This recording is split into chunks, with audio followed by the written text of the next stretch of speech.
Bienvenue tout le monde, car tout le monde est la bienvenue ici sur la chaîne de la Tech. Je suis Peter Barrett, je parle de méthodes pour avoir des débats constructifs sur ma chaîne anglophone Débatologie, et aujourd'hui je vais vous parler de... This is the first of 100 wells we're gonna build in this Mais video. t'es qui toi? Ah ouais, c'est pas n'importe qui ce MrBeast, et en plus, il parle d'eau et de puits, et c'est exactement ce dont je voulais vous parler aujourd'hui. C'est que ce sujet doit être en vogue.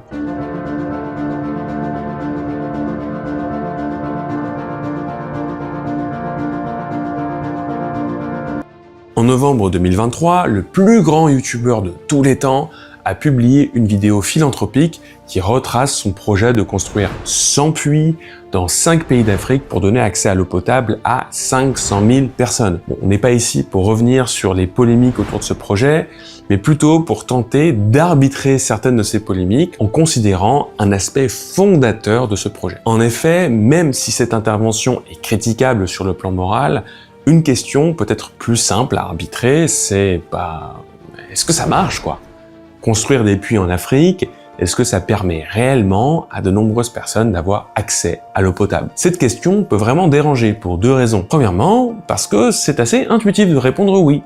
On construit des puits, il y a de l'eau qui sort des puits, les gens ont accès à l'eau, c'est assez simple. Mais cette question, elle dérange aussi car si la réponse est non, alors ça mettrait en doute des millions de dollars d'aide internationale au développement qui sont investis chaque année dans des projets tels que WaterAid, Water for People ou encore Charity Water. C'est donc cette question difficile à laquelle je vais tenter d'apporter une réponse dans cette vidéo et comme d'habitude, toutes les sources sont en description. Déjà, on va replacer le problème dans son contexte. Le manque d'accès à l'eau potable, ça concerne 2 milliards de personnes dans le monde et ça a pour conséquence 829 000 morts chaque année. Et dans ces 829 000 morts, il y en a 505 000 qui décèdent des suites d'une infection diarrhéique. Fantine, tu voulais dire un truc sur la diarrhée? Alors oui, j'imagine que je pourrais faire une blague nulle sur les diarrhées et le caca mou. On va se contenter de dire que le choléra est la principale infection bactérienne liée à l'eau et que du coup, la raison qui fait que le manque d'eau donne des infections diarrhéiques, c'est le fait que quand on chie dans l'eau que l'on boit, c'est pas terrible. Clairement, le problème est réel. Mais pour faire preuve d'esprit critique, je vais vous proposer deux axes de réflexion. Premièrement, que veut-on dire quand on parle de manque d'accès à l'eau potable?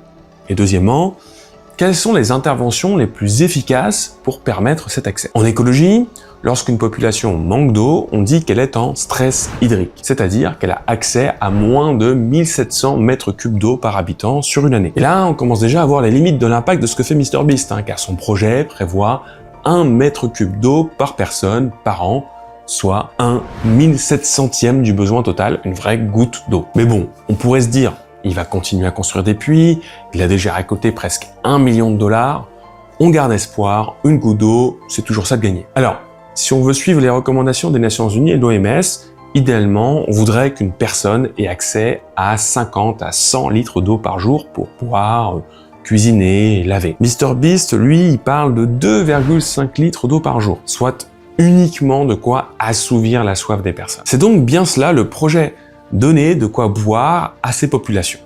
Du coup, si c'est ça l'essence du projet, Parce que c'est notre projet. il faut se demander si c'est bien la manière la plus efficace de permettre à des gens de boire de l'eau propre. Parce que ces populations-là, au Kenya, au Zimbabwe, au Ouganda ou au Cameroun, elles sont pas vraiment dans des pays en stress hydrique. C'est-à-dire que il y a de l'eau. Le problème, c'est la qualité de l'eau disponible. Du coup, ça coûterait pas moins cher, ça serait pas plus efficace de purifier l'eau de surface disponible plutôt que d'exploiter des nappes phréatiques?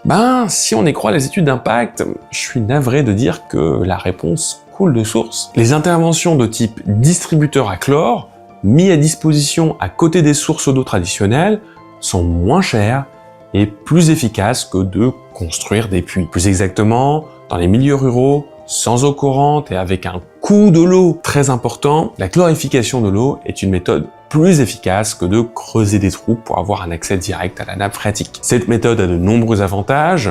Les investissements initiaux sont presque nuls, la maintenance est très simple, Le coût de maintenance peut être totalement compensé par l'ONG qui installe. Aucun risque de contamination de la source car toutes les eaux sont traitées. La quantité d'eau disponible est plus importante, etc., etc. Bref. Alors qu'en moyenne, on estime qu'il faut 5 000 $ d'investissement dans des puits pour sauver une vie, avec des distributeurs de chlore, une vie est sauvée avec 10 fois moins de moyens. L'efficacité dont je parle a été démontrée dans au moins 5 essais contrôlés randomisés et une analyse très précise de données a été faite par l'organisme GiveWell. D'ailleurs, si l'étude d'impact et l'efficacité de vos donations aux ONG vous intéressent, je vous conseille d'aller voir l'énorme travail d'analyse effectué par cet organisme. Et encore, ça, c'est que la surface du problème. On estime qu'il y aurait 300 000 puits abandonnés en Afrique, soit l'équivalent de 5 milliards de $ d'investissement perdu. Donc vous pensiez sauver des vies avec vos donations et à la place, elles pourrissent et ça n'aide personne. C'est quand même très frustrant. Si on doit chercher des fautifs, d'après certains experts du domaine,